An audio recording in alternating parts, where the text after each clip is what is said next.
আমরা এখন যে দেশটা, স্বাধীন দেশটা আল্লাহর মেহেরবানিতে পেয়েছি, এটি একসময় পাকিস্তানের অংশ ছিল। 47-এ যারা যুদ্ধ করে, সংগ্রাম করে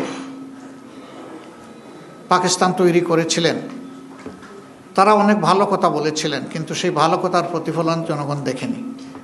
তারপরেও 47 যে পূর্ব পাকিস্তান ছিল, এটাই বর্তমান বাংলাদেশের সীমানা। ওই সীমানা নিয়েই আমরা চলছি। কাজে এটার ভিত রচনা হয়েছে 47। আবার 47-এর যারা সংগ্রামী ছিলেন, রাষ্ট্র পরিচালনার দায়িত্ব পেয়েছিলেন, তারা তাদের দায়িত্বটা নিষ্ঠার সাথে পালন না করার কারণেই পরবর্তী পর্যায়ে যে বৈষম্য তৈরি হয়েছিল, এর বিরুদ্ধে পূর্ব পাকিস্তানের জনগণ তারা ফুঁসে উঠেছিল। 70-এর নির্বাচনে তার প্রতিফলন হয়েছিল।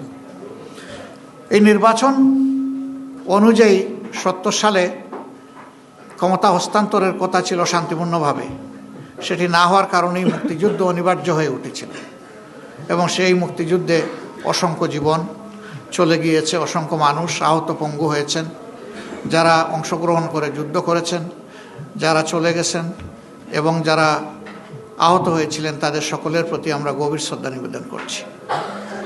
সম্মানিত বন্ধুগণ, ইতিহাসের ধারাবাহিকতায় আজ 26 সালের এই নির্বাচন অনুষ্ঠিত হয়েছে। অতীতে এদেশে সুষ্ঠু গণতন্ত্র প্রতিষ্ঠা হওয়ার কোনো পরিবেশ তৈরি হয়নি।